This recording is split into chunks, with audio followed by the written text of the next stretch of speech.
Hello. Hi, everybody. Welcome, welcome. How are you? It's Jada, founder of Boober, here with Hatch. As you're coming in, we're just waiting for a little moment here for Miki and Tushy to come on in. Give that a moment. While you're coming in, if you don't mind just dropping into the chat for me, let me know where you are coming from and how are you pregnant? How far along are you? Or do you have a baby? Are you in the postpartum phase? I know we're talking about preparing for postpartum, but sometimes people come postpartum. So let's see. And that way I know you can hear me.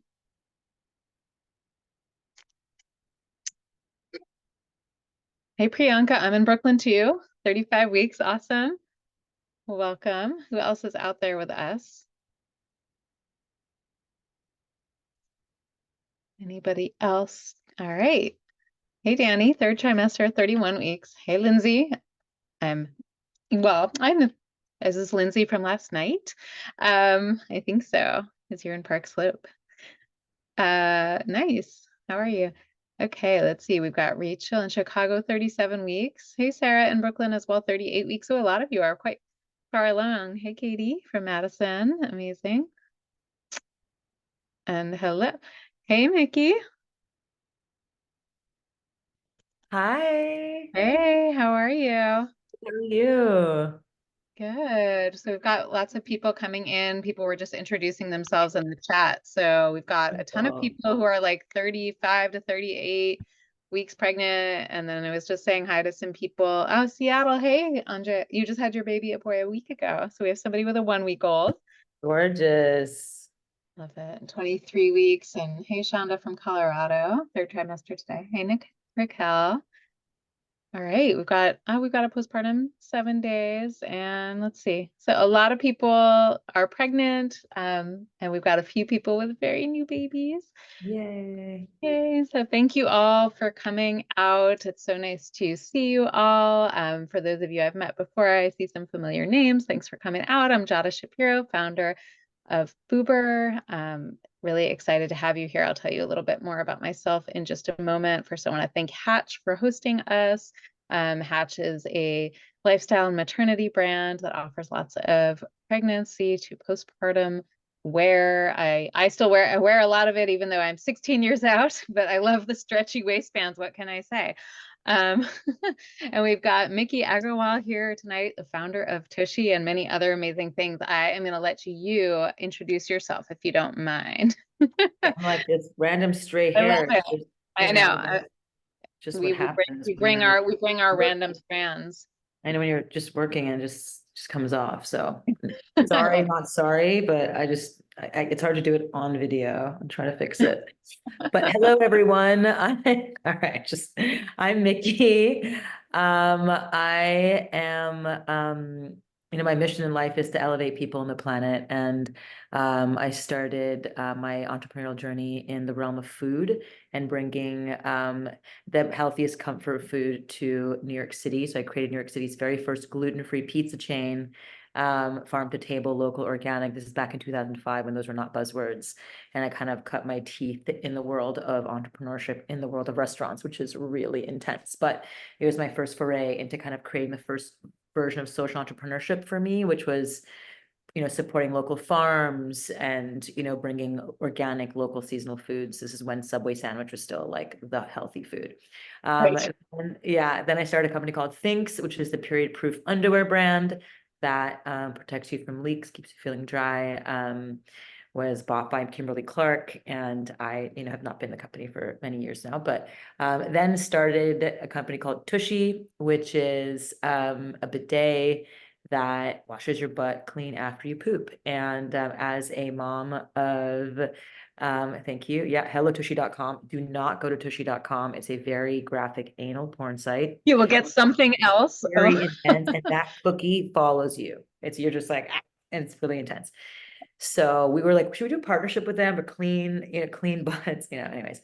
Yeah, just really believe that we can create products that support people in every stage of their life. And as a pregnant woman that had like, I'm tiny, but I had a huge baby, 8-pound baby, developed hemorrhoids and very chapped butt and bottom. Yeah. And so having a bidet really, really soothed me and supported me. And it's like way better than a Perry bottle, although that's also cool too.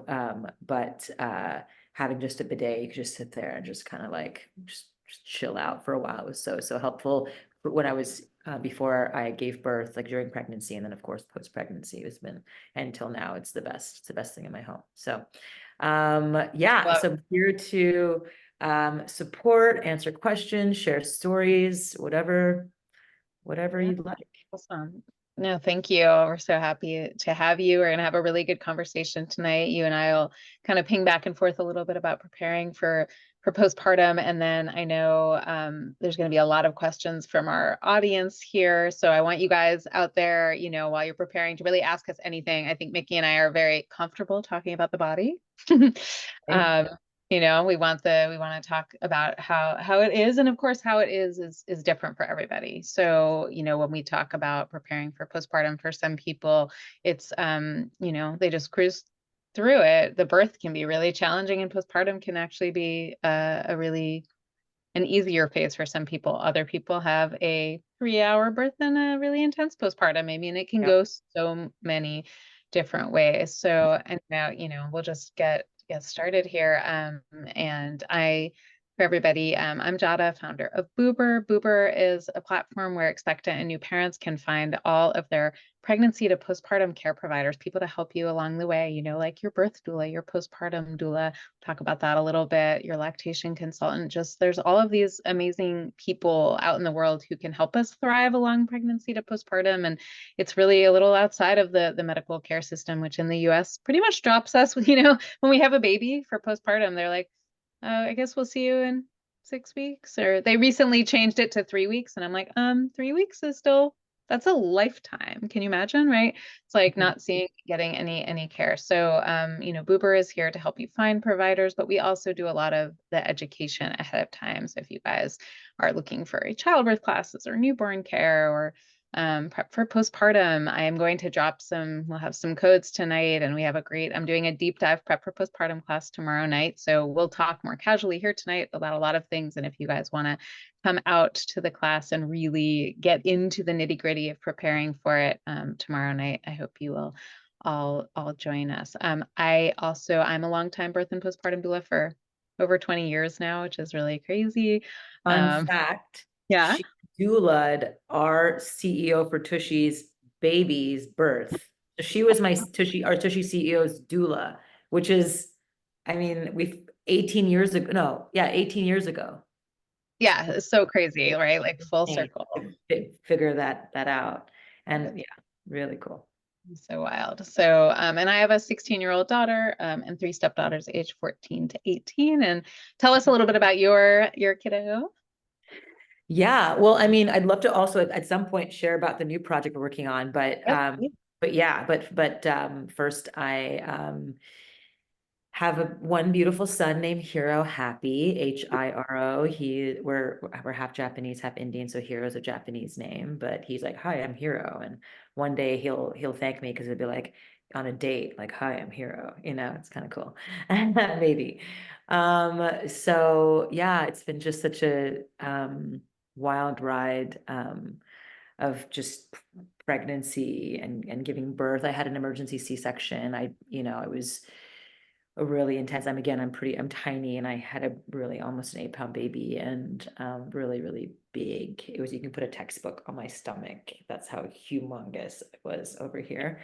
And so I had an emergency C-section. That was my birth. It wasn't what I'd wanted, but it was what happened, and I was so glad I had a doula there. And I'm a proud investor in Boober as well, which I think it's an incredible company. It's an incredible thing to be able to gift mothers the ability to have support, during pregnancy, during birth, postpartum. It's incredible. Like when I found out about it, I was like, I need to be a part of this. I need to invest. So very, very inspired by what you're doing, Jada. So yeah, just, having a doula at the hospital there kind of, advocating for me was really important because I didn't know what my rights were. Because, it's the business of being born is a real thing. They wanted to like, oh, your baby's dilating and or your baby's heart rate's dropping and all this stuff. And so they just scared me a lot. And so they just said, you have to have an emergency C-section right now, or something might happen to the baby. And so my doula was just right there, kind of like coaching me and saying, like, let's look at it, like, let's just wait a little bit longer. They don't need to do it right this second. So it was sometimes, these emergencies save lives, but a lot of times it's just they want to churn you through the business. So it's important to, I think, have a doula. For me, that was a critical piece, going to the hospital, even with the doula. Thank you so much for sharing that. I think it's really important to recognize it's not necessarily like you still needed that cesarean birth in that moment, right? But you had that advocate with you to kind of just help you ask the questions, it sounds like, to Yeah, get to the place you need exactly. She helped me really just say, like, what, like, you can put the baby on in your body, like, as soon as they give birth, like, even on a C-section, I advocated too, to bring the baby to me as fast as possible, and I can be as close as skin to skin, even if I was wearing the gown, but like right after I got to skin, and she was right there when the baby first latched, because we don't know how, like, what that's about, like, you're just like, there's no training and for that perspective. So I just, like, they gave you the baby, I'm recovering from a C-section, I'm cut open, I'm drugged up, I'm bloated. And then you're just like, is the baby gonna latch? And you're just don't even know how to hold the baby, they're like, so it was just but then the maternal instinct kicks in and the baby latched. And it was just like, I remember just crying my eyes out when the baby latched, because I was like, oh my God, like, the baby's safe, the baby's good. And it was just, it's a powerful moment, and it was the way my birth was, meant to go. But so just to kind of give you a little kind of exciting news, you guys are the first moms I'm telling in the world, which is why I was like, I want to start with a tiny little group and just, but like the right group, because this is, and I'm excited for Jada and Boober to be a big participant in this next journey that I'm taking. So when Hero was born, I realized, we were just going through about 20 diapers a day, and it was just this crazy, horrible thing that you would take these bags of diapers and just throw it in the trash. I purchased $500 worth of reusable cloth diapers, but then, by day 3, you're like, mask on, and this is just horrifying. And you're going through so many washing cycles. So net environmentally, like, is it actually better? It was just a horrible experience of trying to do that. And even the liners in the reusable would have blowouts, and then you'd have to wash the reusable diapers anyway. So it's just this awful experience. And every single diaper on the market right now are complete greenwashing. Like, it's just total lies. Like, bamboo actually is super highly processed. They're just not the right materials. And also from a breakdown perspective, they actually don't decompose.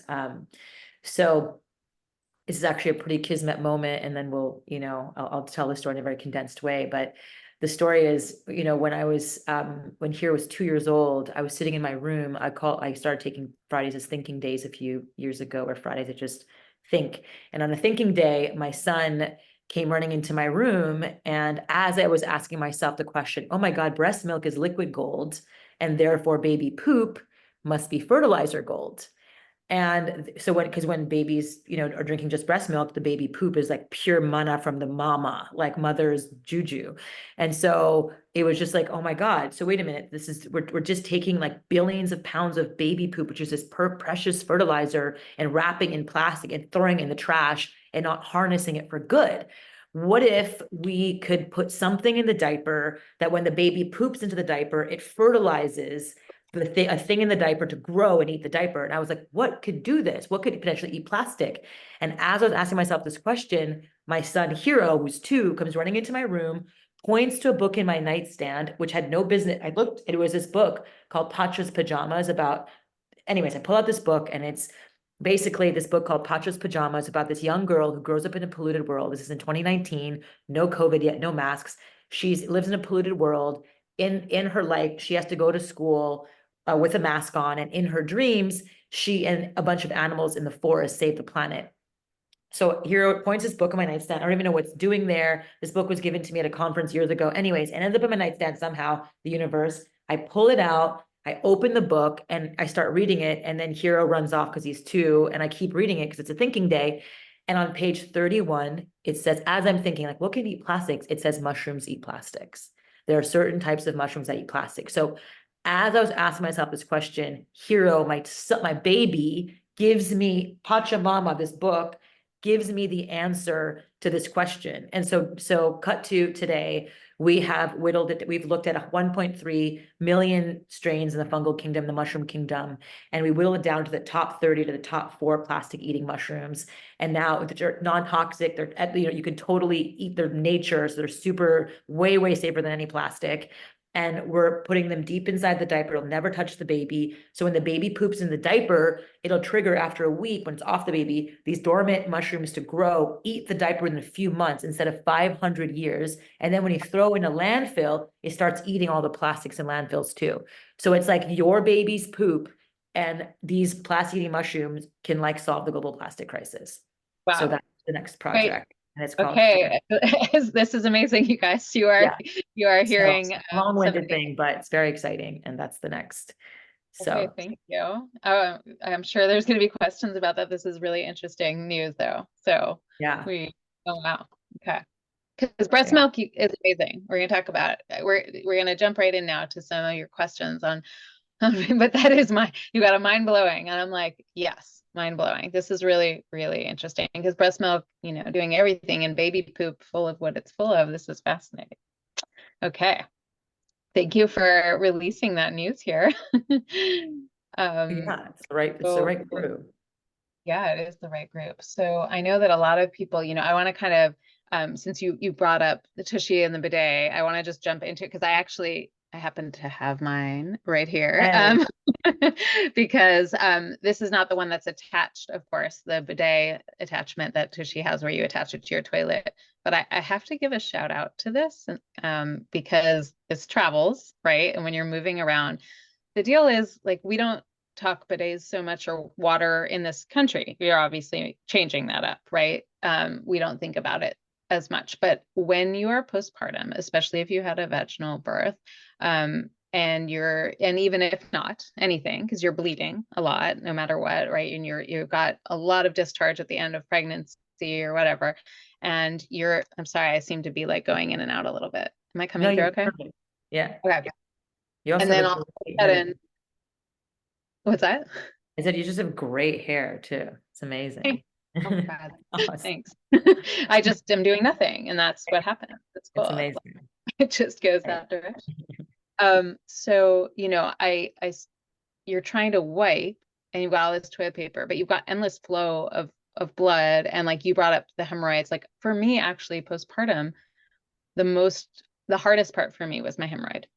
Okay, like I don't know about you guys. Like I had not before then had a hemorrhoid, and the craziest thing, so my midwife actually said, and I don't know if you tried this, Miki, at all, but my midwife was like, when she came over and saw it, and I was like, I can't really sit very well on it. Like it wasn't my, perineum or my vagina that was really sore, although it was sore, but that didn't even matter. It was like this thing sticking out of my butt that I had to sit on. It was sore and it was awful, and I had never felt anything like that before. And I was like, what do I do? And she said, she's like, just stick a clove of garlic in it. And I was like, what? I'm sorry. Literally, I'm like, what are you talking about? No. She's like, I'm telling you, Jada, she's been a midwife for 30 years. She's like, that is a traditional healing remedy that people, and I've done it for yeast infections before. I don't know if any of you have ever used garlic insertion for yeast infection, but I was so grossed out by the concept that I said, no. You would just put it on the hemorrhoid? You actually, you just peel it and then you insert it into your anus. And she's like, it's gonna, and then she's like, you'll poop it out. And I'm like, I didn't want to do it. It shrinks the hemorrhoid, and it was amazing. So I didn't do it for 2 days because I didn't want to do it. And I was like, that I just didn't want to do it. And eventually I called her crying. I was like, this just really sucks. And she's like, just try it. I'm like, okay. So I did it, and within 24 hours it was completely gone. It was amazing.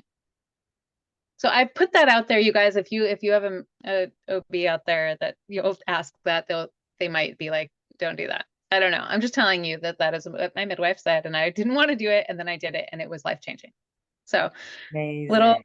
little natural remedy out there for you. Yeah. So you said you had hemorrhoids too. What worked or didn't work I for you? did. I mean, honestly, the Tushy and the travel, having the travel Tushy with me everywhere I went, but the Tushy, just having a bidet was just so soothing for me to not have to wipe. And I just used a towel to pat dry.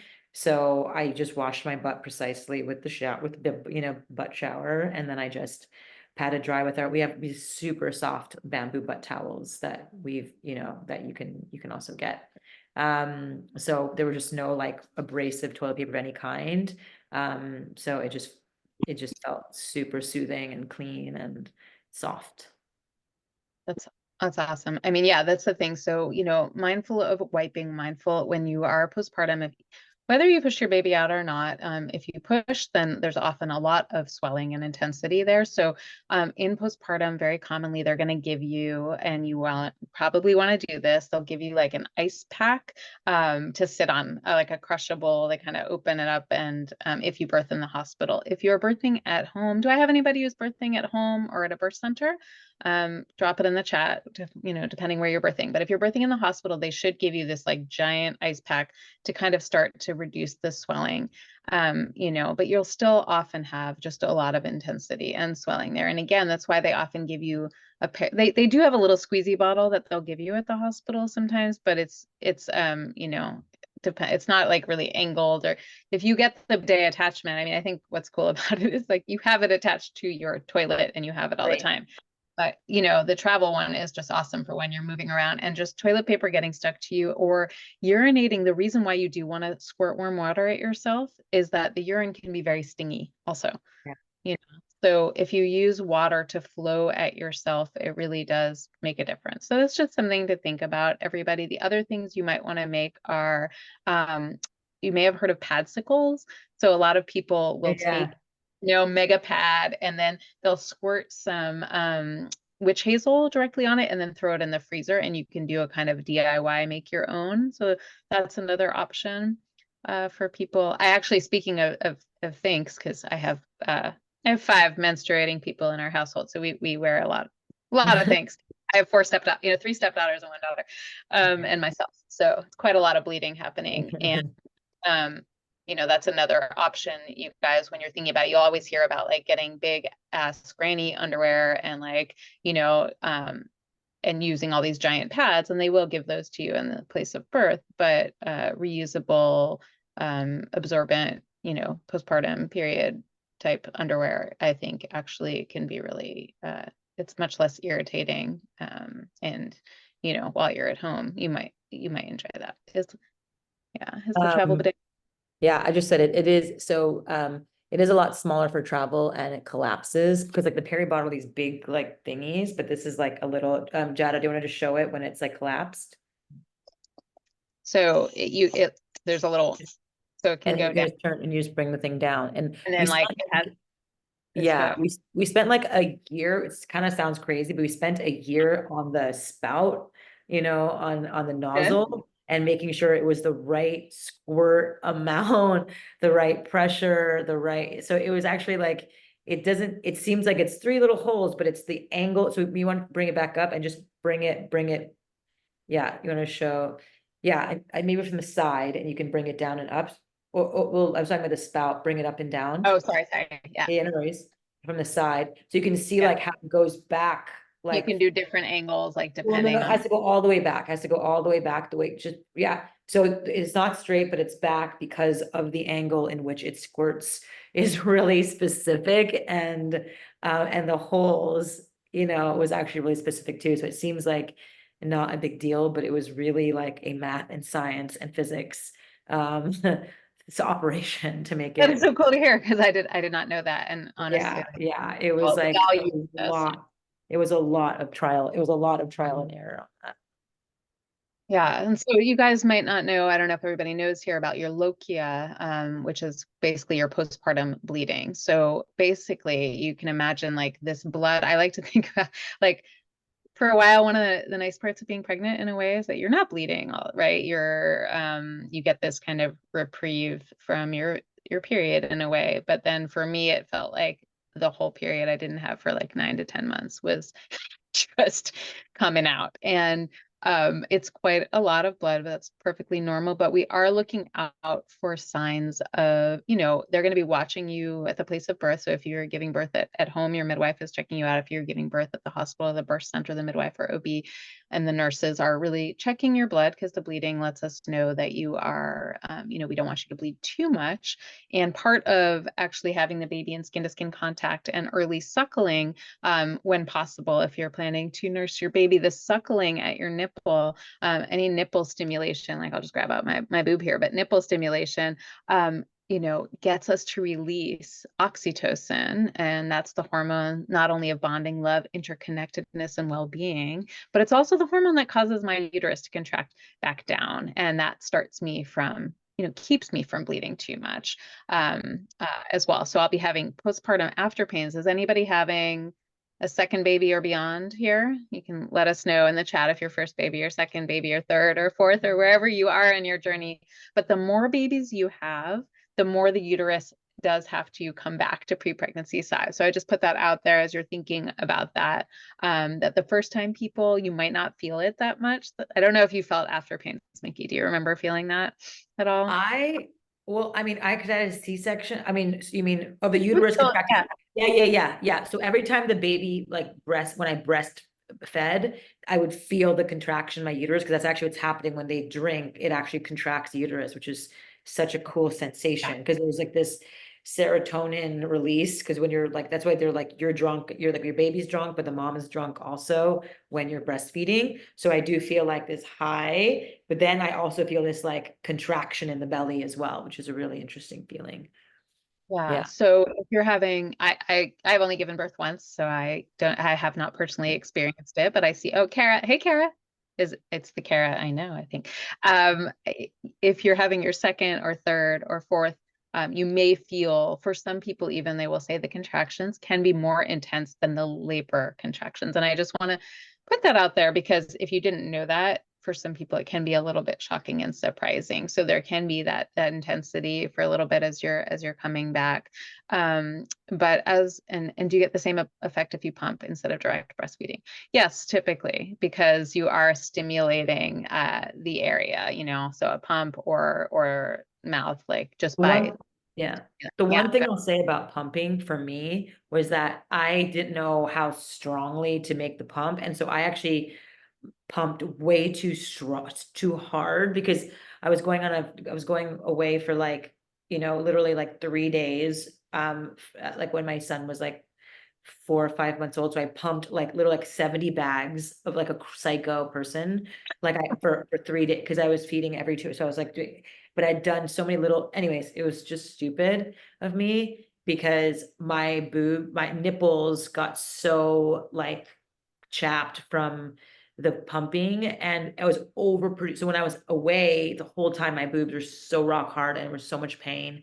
And so it's about really knowing how much to pump as well, because you can if you pump too much and too hard, it can actually mess up your nipples. For like, luckily my nipples are okay, but they were like really painful for a long time after I did that, because I just didn't know, and I was just like tiger mom pumping, You're like, I'm gonna do it. I'm just gonna do it because baby's not gonna take any form, whatever. And it was just totally my own psychosis around it, and I just really messed up my whole, it was just I was in pain the whole time I was away, and then Sounds So everybody take heed a little, in the very early days, by the way, since we're talking about pumping in postpartum, there's no reason to actually pump unless there's a reason to actually pump. So I just put that out there to you, that pumping is a tool when we're separated from our baby, or we need to increase milk supply, or we're ready to introduce a bottle. There's a lot of reasons why we might need to pump.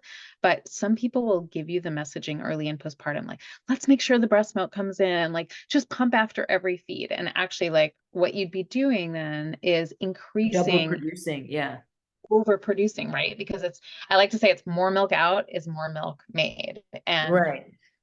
we don't need to do that unless we need to do that. So the pump is a tool, and actually your hands are really awesome. And I just, not if you're going on a 3-day journey where you have to pump all the time, an electric pump, but it does make sense, right? It has its place. But like, especially you guys in very early postpartum, if you're, you just need to get a little colostrum, your amazing first milk out, you know, really just pressing your actual boob back into your chest wall and kind of coming back here and playing in that area can just get a little bit of that amazing colostrum out, and doesn't necessarily, like sometimes in the hospital, they'll even, you know, if you're separated, they might give you like if you're separated from your baby, give you like a big bottle thing to pump into. You'll never pump that much. Like your baby in the early days of postpartum, in the first day, 1 to 2 tablespoons of colostrum is all they need in the first 24 hours. It's not a whole, but we can feel inadequate, like if we don't know that, you know, that we're not making full milk. We're making exactly the right kind of milk our babies need right then. Yeah. So, so guys, throw out some questions for us, everybody. Any other, you know, postpartum questions? I mean, we can talk all night. And just while we're waiting for some questions, I'm going to ask you all, have you thought about who is coming to support you postpartum? Do I have anybody who has a postpartum doula, or an overnight postpartum doula, or a baby nurse, or a night nanny, or a mom?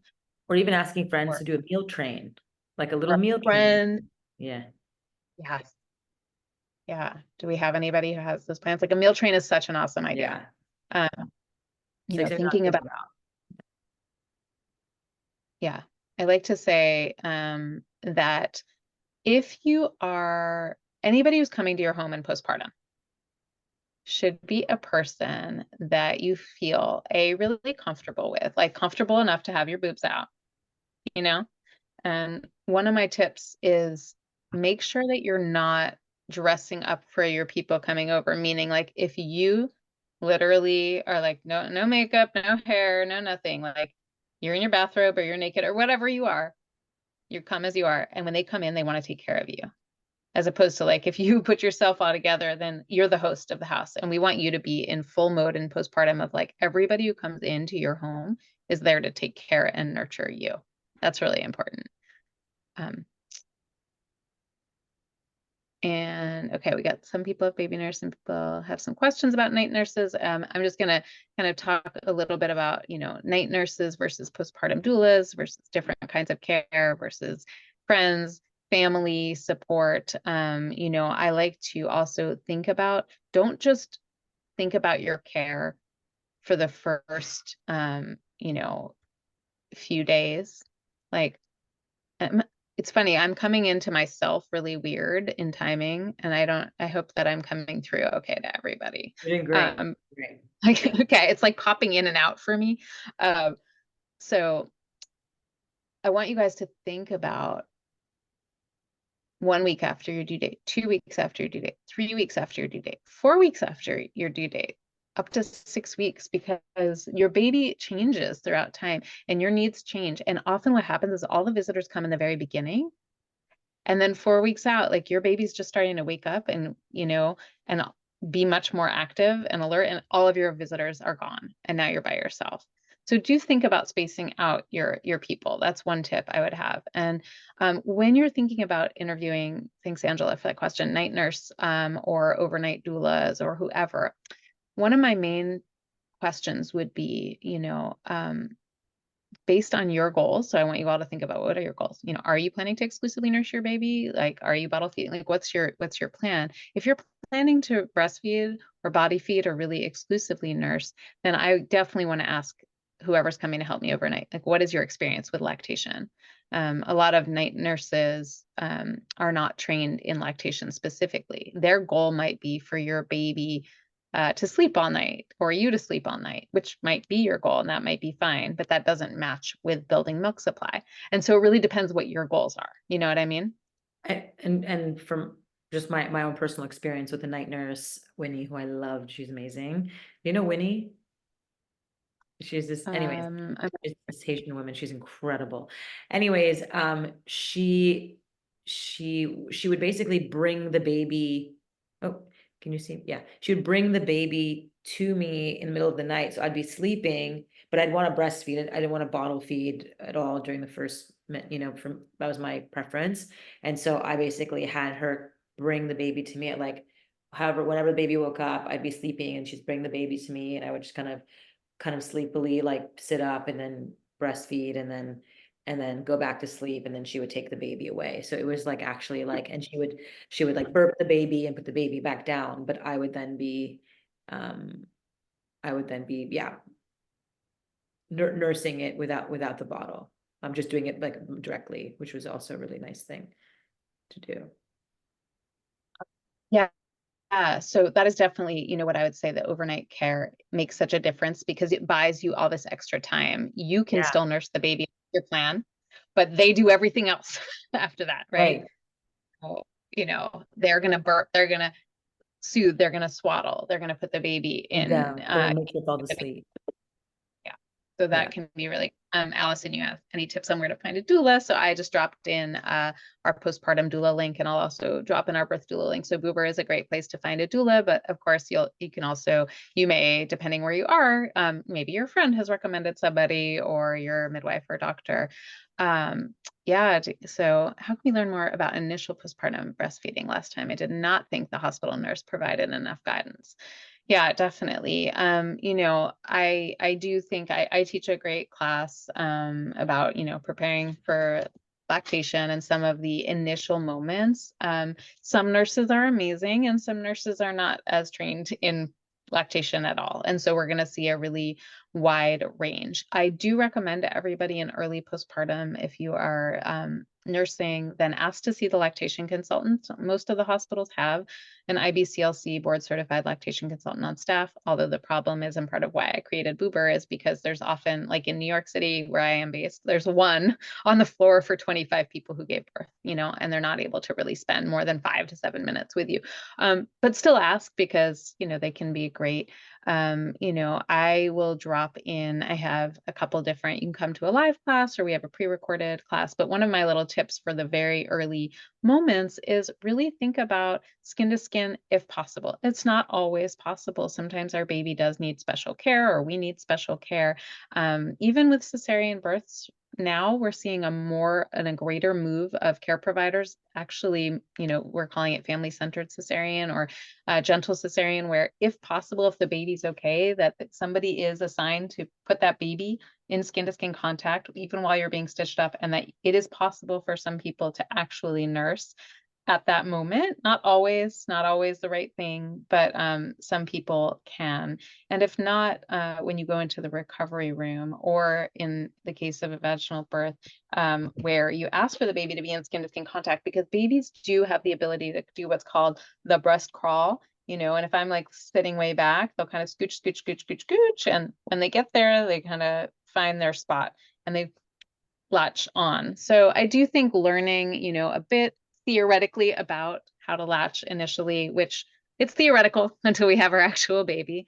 But I think I'm going to try to find the video right now of Hero latching for the first time, because I think it's really amazing to see just from a understanding.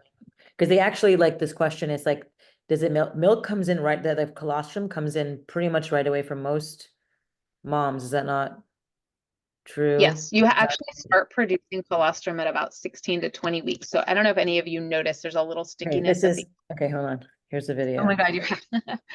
I have the video. Hold on. If Hero latching for the first Wait, time. this is cool. I don't think I've ever had a live video showing of somebody latching. Okay, hold on. Okay, here it is. Sweet little part. I'm so freaking out after that first part. He's there. He's turning his latching. That's my doula. Oh, he did that. That was all him that died. Oh my God. How does it feel? Breastfeeding your son. Oh. Oh.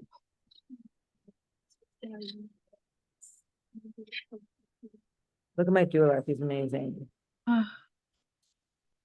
Oh my God, I can't believe it. Do you feel it? What does it feel like? It just feels nothing. It feels like perfect. Just like a cute little thing.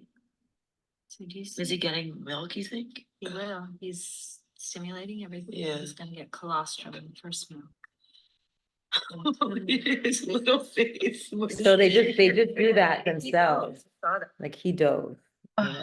That is so, thank you so much for showing that. You guys, I can't believe you just busted that out in your phone. That was amazing right now. Yeah. I would love to have that clip if you want to share it in one of I'll our send it to classes. you, 100%. Oh, that'd be so awesome. That's what you guys, that's what they do. They literally crawl around. And if you put them nearby, honestly, like you just kind of put their nose around the nipple. And they'll just dive. Oh, they like dive. They really do that. If we just give them the space to do that. So You know why the nipples get black and you have the line is because so the baby can follow their blind, or they can just see black and white or barely. They can follow the black line to the black nipples, and that's why they're grabbing on. Like that's literally why our nipples, and there's a line that forms, is because they can find the place to latch. I mean, how brilliant are our systems? It's just it's amazing, right? And it's amazing. Yeah, my nipples and areola got so dark, big, dark. and they're basically, it's like a bullseye. It really helps them. It's incredible. I want to just answer your question. Xing, I'd love to breastfeed my baby when she's born, but I heard it as first time milk does not come in that fast. You just feed formula at the initial stage. So until the breast milk comes. So what I want to really stress to everybody here is that your milk is breast milk, but it doesn't look like full flowing milk. It's yellow and thick and sticky, and you can barely see it. And literally, like you're going to go like this and you'll squeeze a little and you'll see a teeny tiny bead.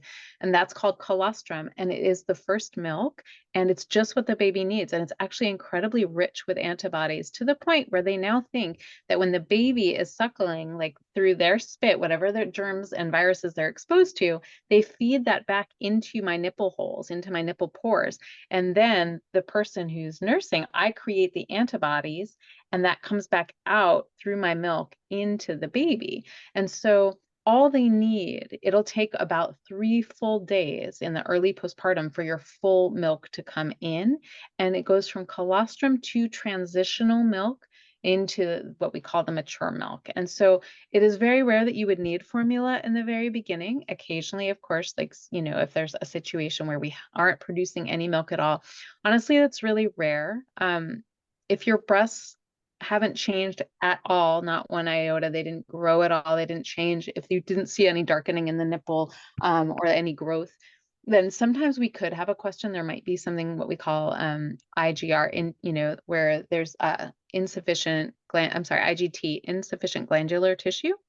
Pretty rare though, and even with that, you can usually produce some. So the idea is actually to really get support with early latching. And if the baby won't latch for some reason, then that is where we would hand express or pump our milk to bring in the milk, because more milk out is more milk made, and that's going to bring the milk into the baby. So formula is there if you need it or choose it, but it rarely needs to be used in those early days, as we are just allowing the milk to come in. So generally we say allow the baby complete unrestricted access to the breast or chest, and they will pull the milk. And over those 3 days of them suckling like 1,000,000 times a day, 8 to 15 times per day, that's going to start to bring your milk in. So a newborn baby, you can't really starve a newborn. You can starve a baby by the day 4 to 5, which is why you're going to your pediatrician on day 3 to 4, so that they can really check in. How much is the baby eating? How much is the baby peeing and pooping, etc. Yeah. How long do you nurse for initially? So that's a great question. Their stomach is so small that they barely take anything in, and it'll be like they'll suckle for 5 minutes or they'll suckle for 30 minutes. They'll be there. They're figuring it out with you. It's a whole, you guys are in, like, I like to think of postpartum as a very deep learning curve. Would you say that, Miki? Like, Yeah, you're and also, so much. Also like when I was in the hospital recovering, but then also breastfeeding, and they would, the baby, like the weight goes down the first week. And so they're like, sometimes the nurses can alarm you, but that's totally normal when the weight of the baby goes down. It's not like, oh, I have to breastfeed more and you're stressed. It's actually like super normal for the weight of the baby to come down, and then it'll come back up in a few days or like in a week or something like that. Super normal. The baby does not need to be back to birth weight until about 10 to 14 days. So you have almost 2 weeks before the baby has to be back. And it's normal to lose up to 5 to 7% or even closer to 10%. And I will throw this out there that a lot of people don't know. If you have an induction for any reason, or you have a very long labor where you're on IV fluids, like for the whole thing for days, then that plumps us up. And it also can plump the baby up. So it's normal for the baby to even lose a little bit more weight because they're so fluided. That's not a word, but you know what I'm saying? Where they might lose closer to like 9-10%. And so just keep that in the back of your mind. If they're saying, well, the baby's really lost a lot of weight, and you're like, well, I was on an IV for 3 days, ask them about that, because that's known now. So that's something to think about as well. You know, other things, yeah, it's good to know. Yeah. So they're just taking in those little bits of colostrum, and other things to think about, like you are going to feel often like all you're doing is feeding the baby in the early days of postpartum, right? We do that so much, like 8 to 15 times a day. And that's very, very normal. I actually kept a tracking app to track the number of breastfeeds to make sure I'm breastfeeding every 2 hours. So that actually was super helpful. And there's so many, you could just type in breastfeeding track. I don't know if Boober does that as well. We actually don't have one yet. So yeah, just type it. But I think Boober will have one soon. So when Boober has one, it should all be in one place, which they will. It's gonna be amazing. But until then, there's these like tracking apps that are, you know, basically like I was tracking every 2 hours, how long the feed was, which breast, so I can remember, because you just forget when and how much and how long. And it was just really helpful, because I was like, when did it just all starts to mold into one. So tracking, I just tracked all of that, which was so helpful for me. Yep. And another cool thing you can do, like, so tracking is useful. What I will say about tracking is, because your midwife, your pediatrician, they're going to want to know, like on day 4, they're going to want to know how many pees and how many poops have you seen. That's one way for you guys who are nursing your babies. You're never going to know how much is going in. You're only literally like, you know, going to know what's going out. So it's all about pees and poops. And we usually we want to match the day of life with the amount of pees. So on day 2, I want to see at least 2 pees per day. On day 3, it's 3 pees per day. On day 4, it's 4 pees. And these things, like if you were trying to remember on day 4, you've gone through so many cycles, and they were like, how many pees have you seen today? You'd literally have no idea. You just like couldn't, right? So we're tracking that, because if we're not hitting the amounts of pees and poops, that is a sign that potentially the baby is maybe not enough. So that's one thing to think about. The other quick tip I have for you guys, I don't know if you did this, Miki, but sometimes I found myself doing this with like a scrunchie or a hair tie, basically so that I could remember sometimes in the early days, like, did I nurse on? That's so great. my trick, like, yeah, put my scrunchie on one side and I would nurse. And then when the baby was done, you know, I would switch to the other side, so that 2 hours later or 90 minutes later or 60 minutes later, or whenever it was, I would be like, what side was it? Now, sometimes your boobs also, as I just grabbed my boobs, like they can feel really heavy and you can tell which one needs to feed. So that's another possibility. So I just want, I'm going to drop the link for our Prep for Postpartum class, which is tomorrow night. And I'm going to give you guys the link and the 50% off code. I'm looking at which tracking app. Sorry. Okay. Yeah.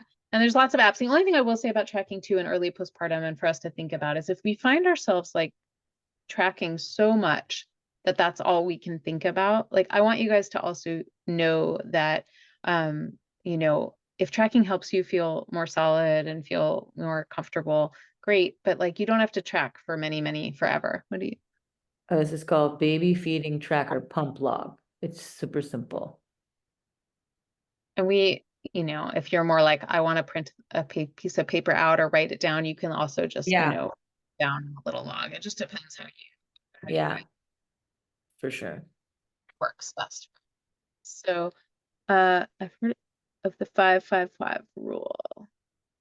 Can you tell me a little bit more what that is? That might be, I'm just curious. I probably know it, but I want to make sure that I know what you're talking about. So and you had signed up for Newborn Sleep 101. That is not what word somebody said mentioned that.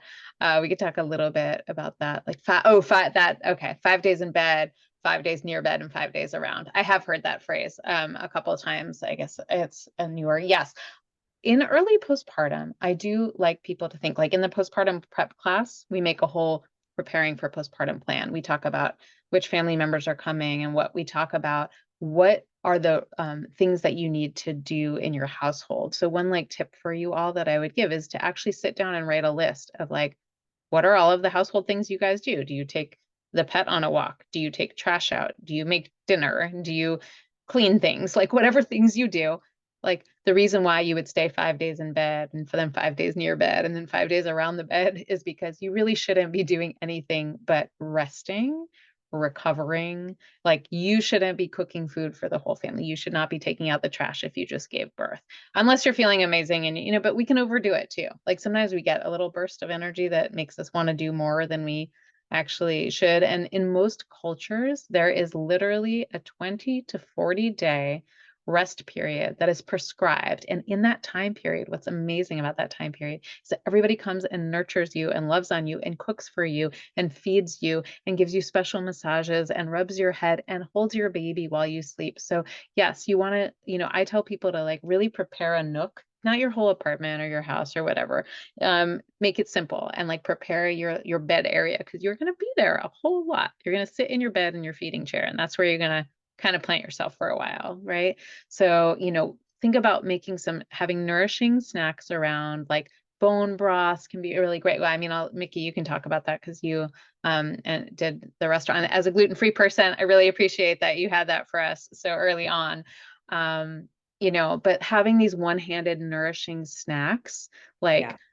having broths, you know, and different things, if you want to throw out a few things that you might I mean, recommend. I always just love like little Tupperwares of like hummus and carrot, like in, you know, whatever, or like sliced apples already prepared, or like nuts, or like a couple of boiled eggs, or like just everything just super easy to grab, and then a nice big vats of soup that you can brothy soup that you can drink, but just everything in little containers that are like I like eating like a little like rabbit and like just in little amounts, and so having like lots of like berries and like fruit and like put everything cut up in little Tupperware so I can just reach in and grab, and there's no like having to like peel like or having to do anything. It's just like Tupperwares with things like that. All right there and easy for you. And And one easy, simple things to cut, like nuts and berries and carrots and hummus and like boiled eggs, you know, like so super easy things to have and make and just replenish.